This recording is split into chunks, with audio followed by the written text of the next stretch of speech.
जय माता दी मित्रों, मैं अन्नपूर्णा अपने चैनल पर आपका स्वागत करती हूँ। आशा है कि आप सब खुश होंगे और स्वस्थ होंगे। द्रौपदी के जीवन से जुड़ी हुई सबसे बड़ा रहस्य इसी विषय में आज की वीडियो है। द्रौपदी पांचाल देश के राजा द्रुपद की कन्या थी, इसीलिए उन्हें पांचाली भी कहा जाता था। राजा द्रुपद ने द्रौपदी को कुरु वंश के नाश के लिए यज्ञ से उत्पन्न करवाया था, इसीलिए उसे याज्ञनिक भी कहा जाता है। आओ जानते हैं द्रौपदी के जीवन से जुड़ी एक बहुत बड़ा रहस्य। वीडियो शुरू करने से पहले आप सभी से नम्र निवेदन है कि वीडियो पसंद आए तो वीडियो को लाइक कीजिएगा। पहली बार चैनल पर आए हैं तो चैनल को सब्सक्राइब कर दीजिएगा। महाभारत के आदि पर्व में द्रौपदी के जन्म की कथा में व्यास जी द्रौपदी के पिछले जन्म की कहानी सुनाते हैं। वे कहते हैं कि यह अपने पूर्व जन्म में ऋषि कन्या थी। अपने कर्मों के फलस्वरूप इसे कोई अपनी पत्नी के रूप में स्वीकार नहीं कर रहा था। तब इन्होंने शिवजी की घोर तपस्या की।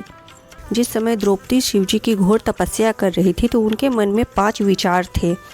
पहला विचार था उनको धर्मराज के तरह का न्याय प्रिय सत्यवादी राजा पति रूप में मिले। दूसरा कि इनका पति इतना ताकतवर हो कि पेड़ पहाड़ तक उखाड़ सके, उसमें पवन देव जितनी ताकत हो।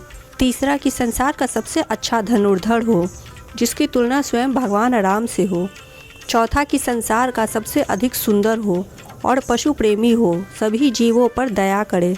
और पांचवा उनका पति दुनिया का सबसे बड़ा ज्योतिषी हो और सबसे ज़्यादा सहनशील हो, सभी प्रकार की बीमारियों का चिकित्सक हो।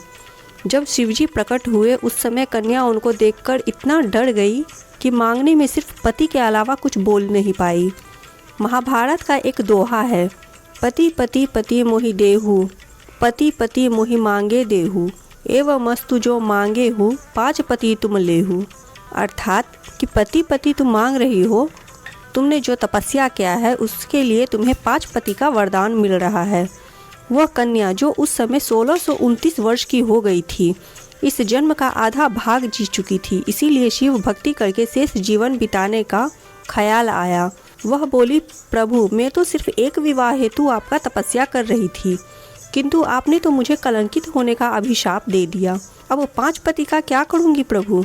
शिवजी बोले कि तुमने जो मांगा हमने दिया, किंतु तुमने पति पाने के लिए इतना कठोर तप किया है, तो मैं आपको यह वरदान देता हूँ कि आने वाले द्वापर युग में जब भगवान कृष्ण धरती पर अवतार लेंगे, उस समय आप एक तरुणी कन्या के रूप में अग्नि से उत्पन्न होगी। तब तक तुम अग्नि देव के संरक्षण में देवलोक में निवास करो।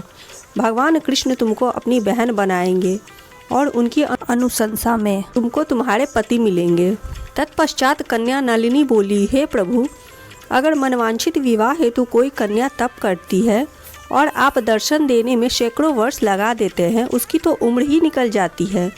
कुछ ऐसा करो कि कन्या की पुकार पर जल्दी ही आप उसे दर्शन दो। शिवजी बोले, यह तुम्हारा लोक कल्याण के लिए मांगा गया वरदान है, जो मैं अवश्य दूंगा।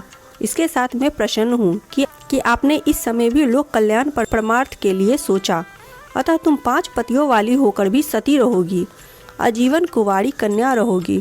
तुम्हारा नाम 5 कन्याओं में लोग प्रातः काल लेंगे, जो उनके सभी बिगड़े कामों का भी रास्ता मिल जाएगा। उन्होंने कहा, तुमको तप करते हुए 1600 साल बीत गए।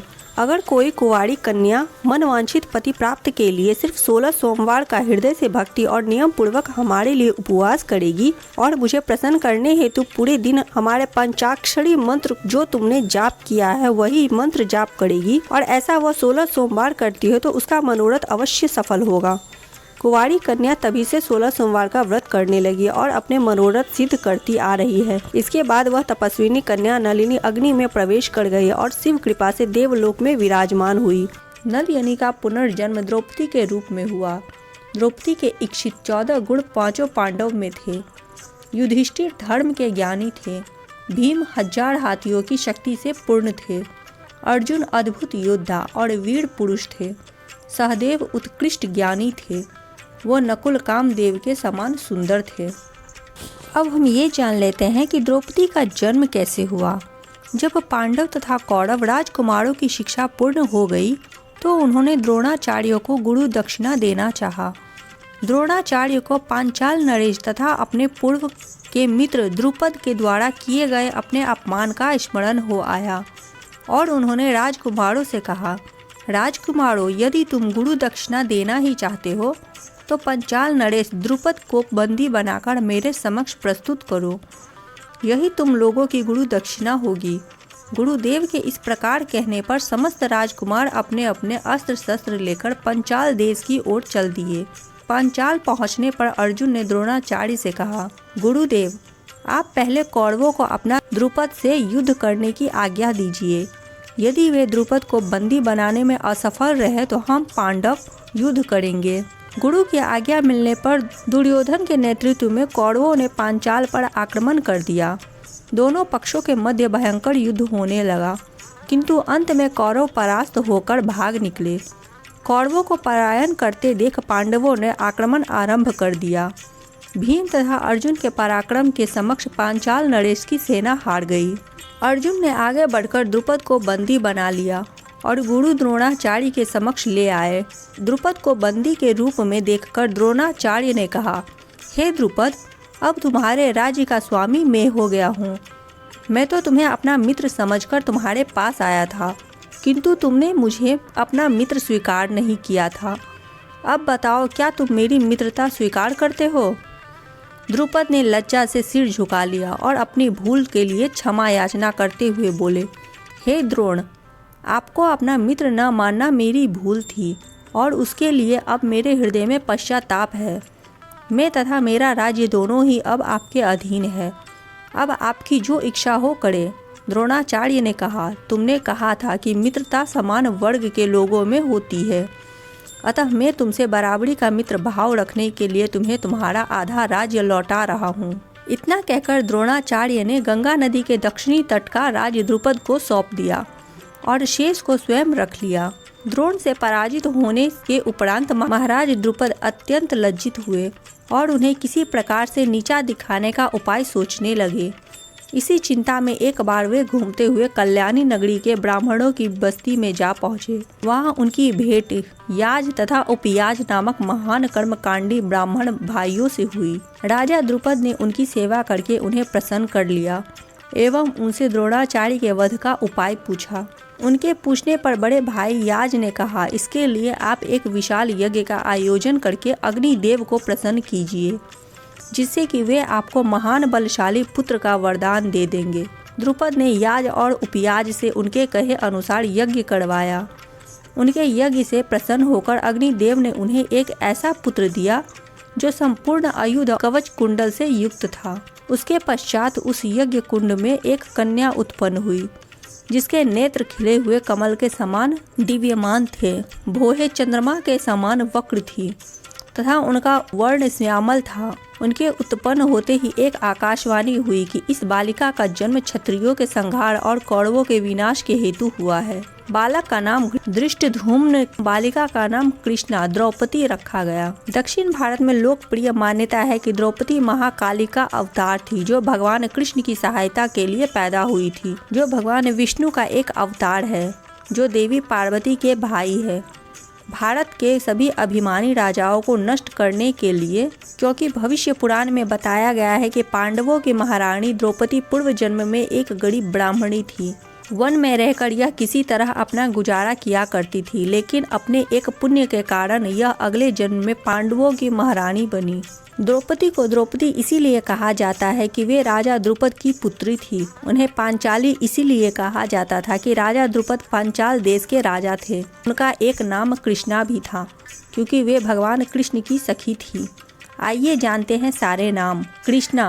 द्रौपदी का जब जन्म हुआ तो उनकी त्वचा का रंग सांवला और चमकदार था, इसीलिए उनके पिता ने उनका नाम कृष्णा रखा था।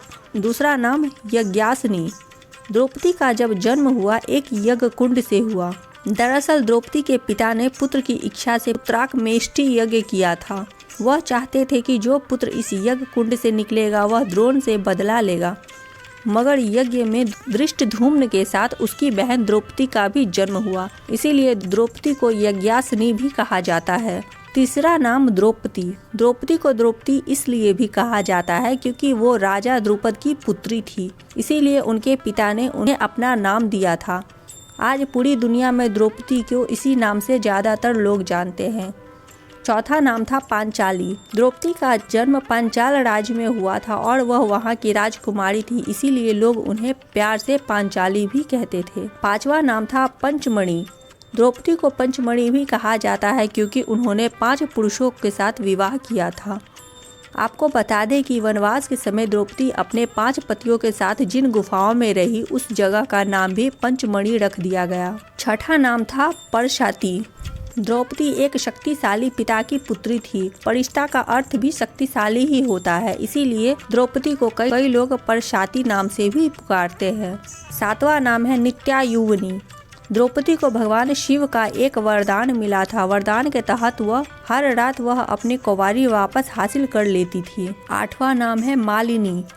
मालिनी का अर्थ होता है खूबसूरत और द्रौपदी को सजने संवरने का बेहद शौक था। वह चाहती थी कि दुनिया की सबसे खूबसूरत महिला का खिताब उसे मिल जाए और वास्तव में द्रौपदी बेहद खूबसूरत और सुसज्जित महिला थी। ये रही मित्रों द्रौपदी से जुड़ी हुई कुछ महत्वपूर्ण जानकारी और अनसुनी कथाएं। यदि वीडियो पसंद आए तो वीडियो को लाइक कीजिएगा। चैनल पर पहली बार आए हैं तो चैनल को सब्सक्राइब कर दीजिएगा। अब मिलते हैं ऐसे ही महत्वपूर्ण जानकारी व पौराणिक कथाओं के साथ अगली वीडियो में। तब तक के लिए जय सिया राम।